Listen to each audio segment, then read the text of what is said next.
Hello fellow grower, magandang araw po. In this video, magpupruning tayo ng ugat nitong aking banaba. Itong banaba na ito, meron akong video nito na nauna, yung pinakauna about 2 years ago, almost 3 years ago actually. At doon sa video nga makikita nyo, maliit pa siya nang ilagay ko dito sa container na ito. At ngayon nga, ayan, malaki na siya. Maraming beses ko na rin siyang pinutulan. So, pinuputulan ko yung kanyang mga sanga. And then, pagka naputulan na yung sanga niya, kagaya dito, naputulan dito,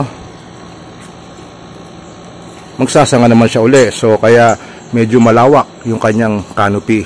Tumatangkad din siya, pero yung ginagawa ko lang ay pinuputol ko yung tumataas na vertical. Kaya ito, nananatili siyang mababa. At ngayon nga, ay puno na ng ugat yung kanyang container. So, pwede ko naman siya ilipat sa mas malaking container dito sa itim na ito. Pero instead na ilipat ko pa siya ng ibang container, ang gagawin ko na lang ay ipuprune ko yung kanyang mga ugat. At yan ang ipapakita ko sa inyo. Yung nga palang unang video nito, more than 2 years ago, ilalagay ko yung link sa towards the end of this video para mapanood ninyo kung paano ginawa ko sa pagtatanim dito. Alright? So dito, kailangang bunutin ko itong banaba mula sa kanyang container. At dahil punong-puno na ito ng ugat, ay medyo mahirapan siyang bunutin. Sa ganitong sistema, sa ganitong o kalagayan ng iyong tanim, ang magandang gawin ay basahin siyang mabuti ng tubig. Dapat yung tubig umagos sa ilalim. Ito kasi, kaya din ipuprune ko ang ugat, napakabilis nang matuyo ng kanyang lupa. So, twice a day kailangan magdilig. At ang isa pang problema, pagka binuhusan mo siya ng tubig, diniligan mo siya, matagal bumaba ang tubig kasi nga punong-puno na siya ng ugat. So, kailangan natin siyang basahin mabuti ng tubig para hindi tayo masyado mahirapan sa pagbunot sa kanya.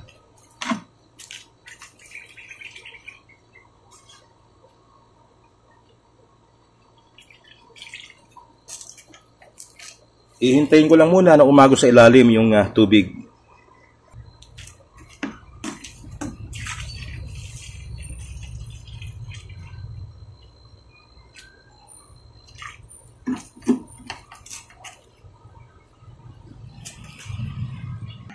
Okay, medyo nasipsip na yung kanyang tubig. At ito nga palang katabi niya, no, na tumubo sa tabi niya, sa loob ng kanyang container ay sili.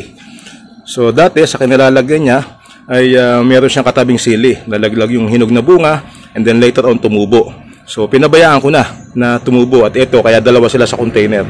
Nagbubunga na rin itong siling to. Ayan, tuyo na nga yung isang bunga eh.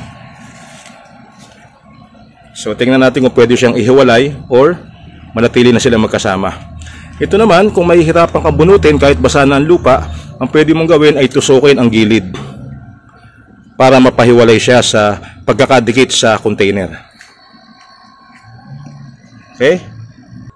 Para din hindi tayo mahirapang bunutin, ay putulin na yung mga ugat na nakalawit sa ilalim ng container.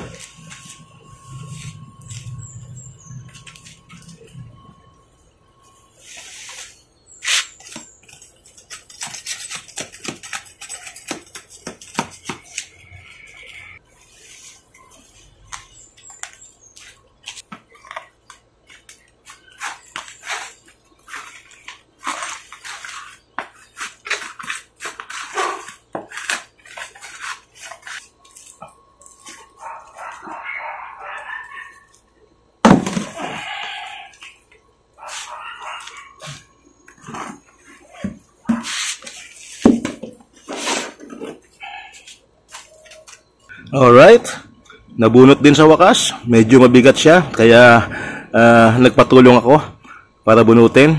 So ngayon, babawasan natin yung kanyang lupa, pati na especially yung ugat.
So eto, nabawasan na natin siya ng ugat at ngayon ay ibabalik ko siya dito sa kanyang dating container.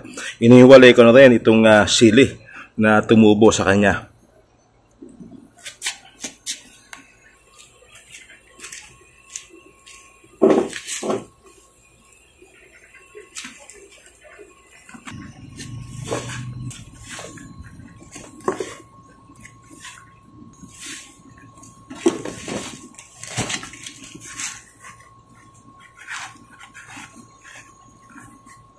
Ngayon, nailipat na natin. Ang susunod na gagawin ay ipuprune ko siya. Hindi na kailangan diligan ang lupa dahil basang-basa naman yung kanyang original na lupa at medyo moist itong ginamit ko ngayon. So, isang importanteng gawin ngayon ay ipuprune ko naman siya.